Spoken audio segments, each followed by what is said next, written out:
Sud Radio, le magazine des champions. Frédéric Brindel, Thomas Binet. Bonsoir à tous, c'est Champion du sport au business, chaque samedi sur Sud Radio. Son sourire explosif derrière ses paquets nous a transportés lors des Jeux Olympiques de Paris 2024. Depuis, elle a confirmé en devenant championne du monde de kayak et chef d'entreprise. Notre invitée, Angèle Hugues.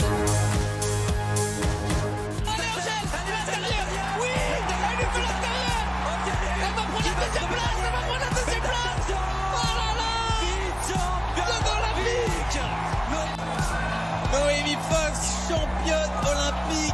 Angèle Hugues, vice-championne olympique. Juste le fait de pouvoir le faire moi, c'est vraiment génial. Et de rejoindre les médaillés français, c'est trop de fierté quoi. Est-ce que tu as déjà reçu un coup de fil de Tony Estanguet ou pas encore? Et écoutez, je l'ai vu en vrai tout à l'heure. J'ai pu lui faire un câlin et c'était génial. Mais c'est une fille avec un caractère énorme, un battant. Comme les Ardéchois sont, on peut les appeler un peu des Gaulois. Mais quelle magnifique image elle a donnée de l'Ardèche. Ah, l'Ardèche. Bonsoir Angèle Hugues. Bonsoir. Alors, le câlin avec Tony Estanguet, il s'est fait? Il s'est fait, je crois que c'est devenu même quelque chose d'autre en suivant. Donc, Oui, alors là où c'est drôle, c'est que le câlin vous suit. J'en dis pas plus, on va en reparler. Vice-championne olympique de kayak cross sur le plan d'eau de Vers-sur-Marne, magnifique ambassadrice de l'Ardèche, on l'a entendu, militante éco-responsable et une ligne de vêtements, de quoi faire dévaler à contre-courant notre expert entrepreneurial. Bonsoir Thomas Binet. Bonsoir Frédéric, bonsoir Angèle et bonsoir à toutes et à tous. Vous savez que quand il y a des portes rouges en canoë-kayak, c'est à contre-courant. Les vertes, c'est dans le bon sens. C'est bien de me le dire. C'est ça Angèle. C'est ça, exactement. Voilà. Bon, Angèle Hugues, vice-championne olympique de kayak cross aux Jeux de Paris 2024, championne du monde de kayak en titre. Vous avez un projet entrepreneurial alliant sport, territoire et écologie. Vous êtes notre championne du sport au business. Sud Radio, le magazine des champions. Angèle, c'est le premier rendez-vous de l'émission. Le relais, c'est une série de questions sur le lien entre votre carrière de sportive et votre nouveau parcours entrepreneurial. Donc, Angèle Hugues, vous êtes née à Guilherand-Granges, en Ardèche. Guilherand-Granges. Voilà. Depuis l'âge de 6 ans, vous slalomez entre les portes à bord de votre kayak. Vous incarnez la nature et les valeurs écologiques, normalement. Je crois bien, oui. Je crois que je suis témoin un peu de l'évolution des rivières depuis ma naissance, du coup. Et ces rivières, comment vont-elles ? Alors, c'est un gros sujet, justement. Pas que les rivières, mais bon, elles vont plutôt mal quand même. Bon, message reçu. On y reviendra aussi. Ça intéresse évidemment Thomas Binet. Angèle, vous pratiquez le même sport que le patron iconique de Paris 2024, triple champion olympique, Tony Estanguet. On vient d'en parler. Le canoë-kayak est-il un sport en plein essor dans notre pays? Ça tarde un peu quand même, non? Alors, c'est une bonne question. J'essaye d'en faire. Voilà, c'est ça. On y travaille en tout cas. Ouais. Je crois que ça a bien plu à Paris, même beaucoup. Et maintenant, je crois que c'est à nous, les sportifs médaillés, de faire le boulot. Avec le plan d'eau magnifique de Vers-sur-Marne, donc en Seine-et-Marne, c'était pas vraiment dans Paris pour les Jeux Olympiques, mais on a plusieurs médaillés et ça dure depuis des années, quoi. Oui, c'est ça. C'est vrai que je crois que la France c'est quand même un pays assez performant depuis quelques années. Bon, c'est sûr, il y a eu Tony qui a engrangé des médailles d'année en année.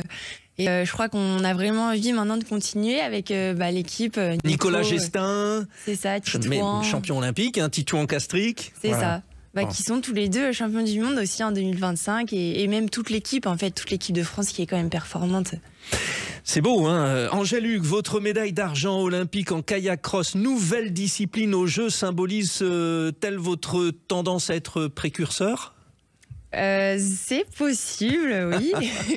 Oui, en tout cas, oui, c'est vrai que c'est la première médaille d'argent, du coup, oui, je dirais que oui.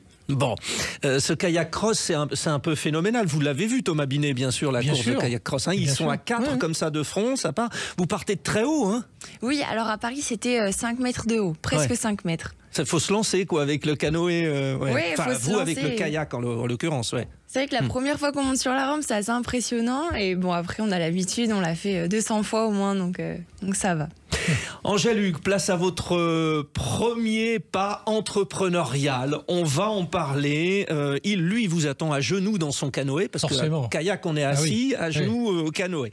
Notre expert entrepreneurial, Thomas Binet. C'est à vous, Thomas. Angèle, vous allez disposer, c'est la règle de l'émission, c'est ce rendez-vous qu'on vous propose. Vous allez devoir, pendant 1 minute, nous présenter votre projet entrepreneurial, celui dans lequel vous êtes lancé depuis quelques mois. Si vous êtes prête, notre réalisateur va vous lancer un petit chrono dans les oreilles. Vous êtes prête? Je suis prête. C'est parti pour vous et pour 1 minute. Alors, Give Me a Hug, c'est du coup le lancement d'une marque de vêtements. Donc, à l'issue des Jeux Olympiques, elle s'est lancée. Une marque de vêtements, mais pas que. C'est aussi un mouvement. L'idée de créer un mouvement autour de la protection de l'eau. Donc, au titre de cette marque de vêtements, on va reverser 10% des bénéfices pour la protection de l'eau et de l'environnement, du coup, qui est une cause qui forcément, dans le canoë-kayak, même dans d'autres sports aquatiques, me porte beaucoup à cœur, nous porte à cœur en tant qu'athlète. Et voilà, l'idée, ça va être de créer à terme des actions, des projets autour de cette protection de l'eau via justement cette marque de vêtements, Give Me a Hug, qui symbolise donne-moi un câlin et embrasse un petit peu cette cause et cette communauté autour de la protection de l'eau, avec des associations, avec des projets, des actions et une vraie communauté autour. Eh ben bim. Alors pour les non bilingues, donc elle s'appelle Angèle Hug, H-U-G. La traduction du mot Hug en anglais, c'est câlin. Donc vous appelleriez câlin finalement si on avait fait voilà. Et Give Me Hug, c'est génial ça, Thomas, non? C'est un joli jeu de mots et qui fonctionne bien et qui permet aussi à notre invité de pouvoir incarner du coup sa marque. C'est plutôt malin. C'est plutôt malin. Bah écoutez, ouvrons la feuille de match. C'est le principe de l'émission. La feuille de match. Angèle Hug lance Give Me a Hug. Elle souhaite mobiliser une communauté autour d'une mode utile, responsable et solidaire. Thomas, commercialement, quels sont les atouts d'un tel positionnement? Vous avez tout disséqué. Ça vous intéresse, ça, ce genre de projet, Alors, ça m'intéresse. Faut quand même. On va commencer par les mauvaises nouvelles parce que comme ça, on en sera débarrassé. Merci, s'il vous plaît. Oui, voilà. Ouais. Bon, elle arrive dans un milieu qui est le milieu du textile. Avant de poser la question de l'écologie, etc., c'est d'abord le milieu du textile. Ouais. Et on voit bien depuis des années que c'est un milieu hautement concurrentiel. On en parle beaucoup en ce moment, notamment une marque qui s'installe à Paris, là. Malheureusement, oui, parce qu'en plus on en parle dans des conditions qui ne sont pas les meilleures. Mais on sait que tout le monde a besoin de se vêtir, mais tout le monde n'a pas les moyens de se vêtir comme il le souhaite, avec des prix qui sont forcément chers quand on veut faire de l'éco-responsabilité. C'est souvent un peu le problème. Donc on est sur un milieu qui est un petit peu effectivement complexe de ce côté-là. En revanche, comment on sort, et ça on verra après dans les recommandations en deuxième partie, mais comment on y arrive dans un domaine hautement concurrentiel? Eh ben, c'est ce qu'on appelle faire le pas de côté. On l'a déjà vu dans d'autres rendez-vous de champions. C'est trouver une stratégie qui vous démarque du coup de la concurrence. Parce que si c'est pour faire la même chose que tout le monde, très sincèrement, personne ne nous attend. Bon, donc ça c'est le sujet. Angèle Hug, il y a une question qu'on n'a pas encore évoquée. Quel type de vêtements? Ce sont des t-shirts essentiellement? Qu'est-ce que vous proposez? Alors, c'est des vêtements qu'on peut assimiler du coup à du surfwear. Donc tout ce qui est t-shirt, casquette, donc t-shirt coton bien sûr, casquette, sweat en coton également. On a lancé des joggings, il y a aussi des bobs et des tote bags. Bon, très bien. Avec toujours un petit logo Toujours le logo Give Me a Hug au niveau du cœur et dans le dos aussi. Oui, avec un design assez sympa. J'invite nos auditrices et nos auditeurs de se rendre sur votre site internet, parce que vous le commercialisez aussi à travers ça, et de regarder, parce qu'il y a de très jolies couleurs, il y a un design de logo qui est très bien fait. Donc, quelque part, quand je disais qu'il faut se démarquer, c'est déjà un peu fait par le design. Bon, vous avez évoqué, Thomas Binet, le point négatif, on est d'accord, on le sait, Angèle le sait, tout ça. Maintenant, c'est quoi là le point de départ de tout ça? C'est Angèle Hug, vice-championne olympique, ça viendra, un championne olympique à Los Angeles, vous serez encore là. Oui, on est d'accord. Bon, elle vient d'être championne du monde, enfin bon, tout va bien, vous voyez. Mais il y a aussi le côté canoë-kayak, il y a plein de choses. On commence par quoi? C'est quoi l'accroche? Alors déjà, on a commencé, c'est le 19 juillet 2025, si je me trompe pas. Voilà, sous votre vérification. Donc c'est le lancement de la marque, le 19 juillet. Donc c'est quand même hier. Il faut quand même le dire. Donc il y a quand même tout un travail de mise en place. Alors on se doute bien qu'en amont du 19 juillet, ça a été réalisé. Mais on sait très bien qu'entre une idée, un projet et le terrain, le quotidien, il y a quand même pas mal d'ajustements et de modifications à faire. Bon, quand on lance une marque, Frédéric, pour répondre précisément à votre question, pour moi, la première des problématiques, c'est pas une problématique de communication, même si on en parlera tout à l'heure. Pour moi, la première problématique, positionnement, non? Alors, bien sûr, c'est le positionnement, mais ça, je pense qu'il est avéré. Il l'a déjà fait. D'accord. Non, c'est la distribution. Ah d'accord. C'est de savoir où on va retrouver le produit. Parce que l'air de rien, vous pouvez faire la meilleure des communications, le meilleur des produits, mais si vous n'avez pas de relais de distribution ou d'endroit facile pour retrouver votre produit, eh ben faut pas s'avérer, faut pas être fou. On sait très bien qu'on va avoir un problème de vente. Bon, alors du coup, 2 questions pour vous, Angèle. La première, je reviens un petit peu avant. Qu'est-ce qui vous a donné l'idée de créer, de lancer le 19 juillet cela? Vous êtes toute seule dans le projet ou comment ça se passe? Alors non, je suis pas toute seule. Comme dans mon bateau, je suis toute seule dans le bateau, mais autour il y a plein de personnes. Alors ce projet, il s'est construit du coup avec un monsieur qui m'a contacté avant les Jeux et qui me proposait de développer quelque chose. Et au début, un peu méfiant, je me disais qu'est-ce que c'est que ça? Qui c'est ce monsieur? Alors il s'appelle Jean-Charles François, mais bon, ça n'a aucune importance. Il aimera pas que je dise son nom en plus, mais c'est pas grave. Donc on s'est rencontrés et on a discuté un petit peu du contexte du canoë-kayak, qui est quand même un contexte assez... c'est un sport de niche, donc il n'y a pas beaucoup de monde qui connaissent, c'est pas le rugby ni le foot. Et est venue du coup un peu cette idée de défi, de développer quelque chose autour de cette discipline, avec cette discipline. Puis est venu du coup les Jeux, la médaille, et on a réussi à concrétiser ce projet. L'idée, il est venu vraiment comme ça. C'est une rencontre, bien souvent c'est ça. Et pour rebondir sur ce que disait Thomas Binet, sur la distribution, vous voulez les vendre comment, ces vêtements? Alors, pour l'instant, du coup, ils sont vendus sur le site internet, donc givemehug.fr. Ils sont vendus au niveau de l'Ardèche, donc chez des petits distributeurs. Donc, par exemple, ça va être des offices de tourisme, par exemple, des loueurs de bateaux, de kayaks, tout ça. Mais ça reste quand même assez restreint au niveau distribution. Et sur des marchés nocturnes, des marchés et des stands. Voilà le son du buzzer, celui qui annonce la mi-temps de champion du sport au business. Dans un instant, Thomas Binet conseillera notre invité Angèle Hugues. On peut même dire Hug maintenant, comme le câlin. Ou quand la vice-championne olympique de Paris 2024 lance une ligne de vêtements responsable ancrée dans son territoire et ses valeurs pour inspirer un changement positif. C'est sur Sud Radio. À tout de suite. Sud Radio, le magazine des champions. Frédéric Brindel, Thomas Binet. De retour dans Champion du sport au business avec la championne du monde de kayak, vice-championne olympique de kayak cross en 2024, Angèle Hugues. Elle vient de lancer Give Me a Hug, un projet qui mêle sport de haut niveau, entrepreneuriat engagé et citoyenneté consciente. Cher Thomas Binet, recontextualiser le projet d'Angèle. Alors, comme vous venez de le dire, Frédéric, Angèle a lancé le 19 juillet dernier une gamme de vêtements. Fais-moi un câlin en français, Give Me a Hug. Voilà, joli nom, joli... pied de nez quelque part à son propre nom, de manière à contextualiser et à personnaliser son produit, qui est composé de sweats, de pantalons de jogging, de t-shirts, de casquettes, de bogs, de tote bags. Je suis allé vérifier sur le site internet, tout est présent. Vous pouvez le voir, c'est le site internet justement givemehug.fr. Et bien sa problématique du moment, c'est alors que on vient de le lancer en juillet dernier, c'est comment développer et faire grandir cette marque justement. Alors j'irai même un peu plus loin, Angèle Hugues. Vous êtes, on l'a entendu tout à l'heure, l'ambassadrice de l'Ardèche. Les Ardéchois se reconnaissent en vous. Comment une championne et chef d'entreprise installée en Ardèche à Ollières-sur-Eyrieux, je le prononce bien? Aux Ollières-sur-Eyrieux, oui. À peu près, ça fait 2 fois. C'est sur les noms ardéchois, ça. Privat, c'est bon, oui, je l'ai bien. Privat, c'est bon. C'est un peu compliqué, j'avoue que... Alors, comment depuis l'Ardèche, on peut conquérir les grandes villes françaises? C'est l'objectif, vous voulez faire... boule de neige. Oui, c'est un peu ça. Je crois que mon ambition de sportive fait que j'ai de l'ambition du coup dans ce projet-là. Je pense que c'est une bonne chose, mais il va falloir avoir de la stratégie que j'ai pas encore et que j'ai à apprendre d'ailleurs.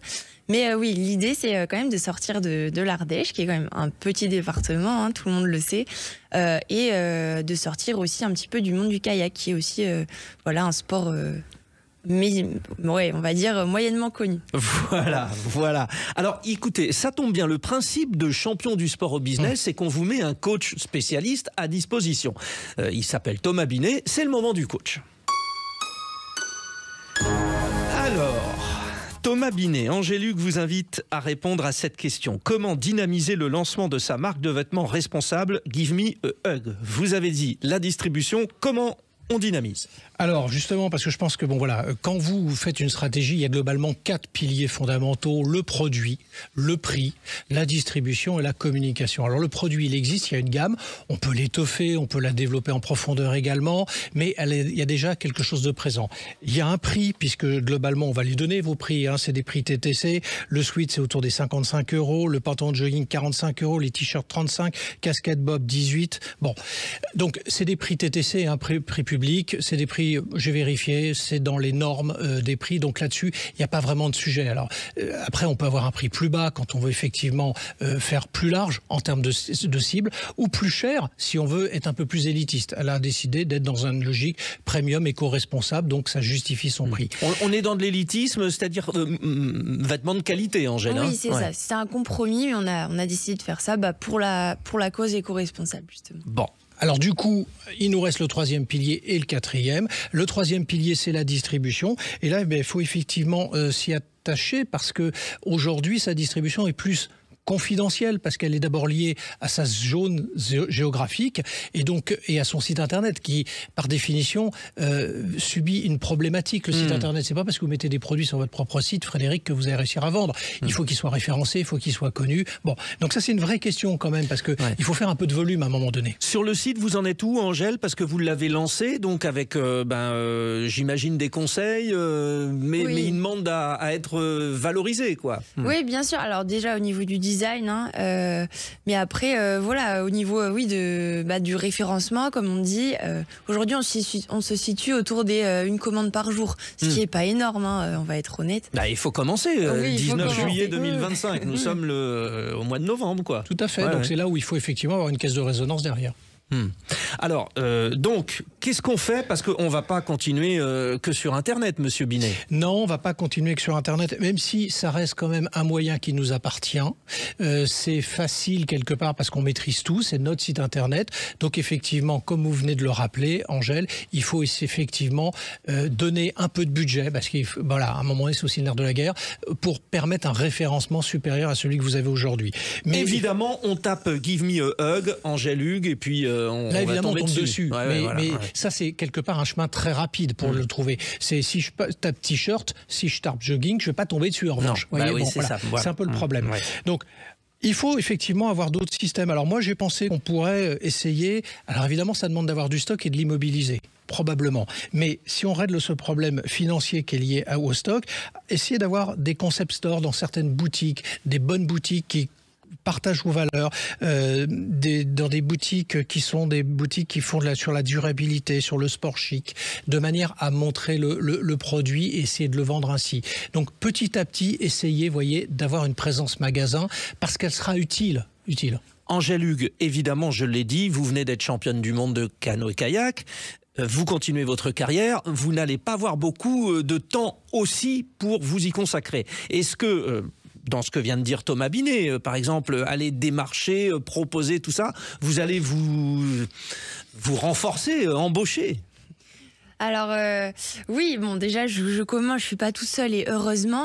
Je crois que moi mon métier ça reste pour l'instant d'être performante, c'est d'aller justement à Los Angeles. Mais bien sûr on en a discuté avec les personnes avec qui je travaille pour l'instant de cette question de renforcer l'équipe pour justement aller mailler un peu le territoire autour et essayer d'aller sortir justement de l'Ardèche, puisque pour l'instant l'Ardèche c'est mes parents. Oui, mais il y a plein de monde. Alors, où est-ce qu'on fait du canoë-kayak? On en fait dans la région de Pau. C'est là que Tony Estanguet, notamment, en faisait aussi. Ça peut être sur le site de Vers-sur-Marne, qui est vraiment... Mais au-delà de ça, alors, continuez Thomas, je pense que vous bouillonnez. Mais je pense qu'au niveau de la distribution, on peut essayer aussi de lancer une gamme en business to business, le fameux B2B dont on parle souvent, de façon à proposer à des entreprises d'acheter vos produits et peut-être rajouter leur logo dessus, par exemple, en logique donc de vêtements éco-responsables pour ces entreprises qui veulent développer leur politique de responsabilité sociétale des entreprises. Vous savez, le fameux RSE dont on parle souvent. Voilà, il y a peut-être une petite niche de travail là-dessus et qui peut être d'ailleurs prospectée à travers le fameux site d'entreprise qu'on connaît tous, qui est le fameux LinkedIn. Voilà, alors ça, vous allez y venir parce que c'est l'aspect communication. Mais là, vous débroussaillez vraiment et vous proposez, Thomas Binet, du concret. Angèle Hugues, Juste quand même, parce que ce que j'entends là, vêtements éco-responsables, ça veut dire quoi ? Alors, vêtements éco-responsables, ça veut dire donc la provenance du coton, la manière dont elle a été cultivée. Ça veut dire aussi, bon, au niveau éthique, les personnes qui ont produit le t-shirt ou le jogging ou tout ça, dans quelles conditions ils ont travaillé. Et ça veut dire aussi tout ce qui est réseau de distribution avec tout ce qui est solution d'expédition, tout ça qu'on a envie de faire. Disons qu'on ne va pas expédier avec du plastique dans tous les sens. Quoi. On est en plein dedans, c'est-à-dire on évoquait l'actualité sans jamais les nommer parce qu'ils ont tellement de citations, cette grande marque chinoise que bon. Mais au-delà de ça, vous avez dit que vous souhaitiez aussi reverser, réexpliquez-nous ça, Angèle Hugues. Alors oui, donc l'idée c'est de reverser 10% des bénéfices du coup à une association de protection de l'eau. Et ça, au-delà de reverser 10%, c'est aussi, comme je disais au début, de créer vraiment des actions. Donc tout ce qui est collecte de déchets au bord des rivières, au bord de l'océan aussi, parce que l'océan, forcément, est un sujet aussi. Et voilà, donc l'idée, ça va être de travailler avec une association dans ce but-là. Est-ce qu'on rebondit dessus, Thomas ? On rebondit dessus, pas que là-dessus, mais on va rebondir aussi là-dessus. Effectivement, c'est une manière après de communiquer à travers ça, sur les actions que vous menez, sur les témoignages que vous pouvez obtenir aussi là-dessus. Et c'est là où on investit évidemment les réseaux sociaux. Ça va être votre principal terrain, j'allais dire, pour communiquer. Alors, les réseaux sociaux, j'en ai évoqué un tout à l'heure, c'est LinkedIn pour toucher les entreprises. On l'a évoqué, on n'y revient pas. En revanche, les deux autres, c'est Instagram et c'est TikTok, parce que clairement, il faut aller dessus, raconter une histoire. Alors, je suis allez voir sur vos, sur Instagram, vous avez plus de 10 000 followers, vous avez fait 152 publications. Bon, là, va falloir peut-être... Alors évidemment, ils étaient très centrés sur votre parcours professionnel sportif. Il va falloir maintenant le réorienter. Mais, une médaille olympique et un titre de champion du monde. Pas de sujet. Et ce qui est bien, c'est qu'elle a déjà quand même une communauté qui est importante, qui n'est pas neutre. Plus de 10 000, ça commence déjà à être quelque chose. Évidemment, il faut le doper, parce que par rapport à d'autres, c'est insuffisant. Mais là, faites attention à ce que vous dites, vous êtes dans le sport. Doper, on n'a pas le droit. Ah oui, c'est vrai. Plaisanterie, Thomas Binet. Bon, ok. Donc je vous retire le mot. On fait des lives aussi sur ces applications. Pourquoi pas faire une campagne un One Hug, One Action. C'est-à-dire, on fait quelque chose sur, évidemment, vous avez fait un câlin, vous faites une action. On va jouer sur tout ça. Il faut jouer sur le jeu de mots que vous avez créé. Voilà, poster un câlin avec quelqu'un, créer un concours. Vous voyez, il y a des manières de doper un peu tout ça pour avoir des idées un petit peu originales, pour créer une communauté qui va se développer de plus en plus. Il faut du temps, c'est tout. Comme ça se fait, Thomas Binet, vous savez, au mi-temps, il y a souvent une animation dans les stades, dans les palais des sports, où les gens sont filmés, ils se font un câlin et tout ça. Oui, et puis on peut faire une photo avec une vedette du sport, avec votre produit. Cette photo est publiée sur vos réseaux sociaux et boum, ça repart. Angèle, dans quelle mesure vous êtes partie prenante dans ce projet? Vous venez de nous dire que vous êtes accompagnée, et c'est heureux parce que vous avez votre carrière sportive qui est très exigeante, mais tout est décidé par vous. Vous avez incarné le rôle de chef d'entreprise ou pas? Alors, je crois qu'on peut dire ça. C'est vrai que en tant qu'athlète, j'ai quand même un caractère assez posé, on va dire, même si ça s'entend pas forcément. Donc oui, on va dire que les choix, c'est moi qui les arrête, mais je suis très conseillée dessus. Comme je disais tout à l'heure, c'est pas mon métier. Je vais rester humble là-dessus. J'ai encore à me former et voilà, je suis conseillée. Mais je crois que pour développer quelque chose qui est quand même à mon image, il faut que je me fie à mon instinct et voilà, je crois que en tant qu'athlète, on ne peut pas développer quelque chose qui ne nous ressemble pas. Allez, Angèle Hugues vous habille en toute responsabilité, tout en poursuivant sa collection de titres internationaux en canoë-kayak. Comment séduire la France entière avec ses médailles, certes, mais surtout avec ses vêtements. Thomas Binet nous rappelle ses préconisations pour conclure. J'ai juste une autre préconisation à faire. Vous m'autorisez? Oui. Eh bien, pourquoi on ne lancerait pas une série limitée? Vous faites ça avec des artistes, voyez, et vous créez ce qu'on appelle des collections capsules.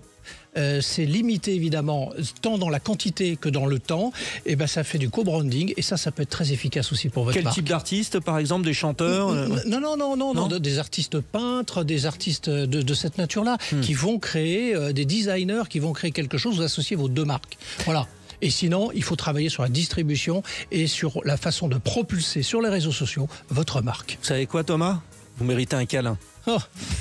C'était Champion du sport au business. Merci à toute l'équipe qui a travaillé. Thomas Binet, on se donne rendez-vous même heure dans une semaine. Votre film, mon cher. Vous savez que ce sera la 50e écoutez, de Champion du sport au business. Avec plaisir. Bravo Angèle Hugues, l'Ardèche regorge décidément de nombreux trésors naturels et de champions. Merci à vous, c'était Champion du sport au business. Elvin de Fazio pour l'information justement sur les réseaux sociaux. Notre réalisateur Quentin Cabani s'associe à Anthony Urvois. Tout de suite, Faut que ça change, présenté par un judoka. Anthony Martin Smith sur Sud Radio. À la semaine prochaine.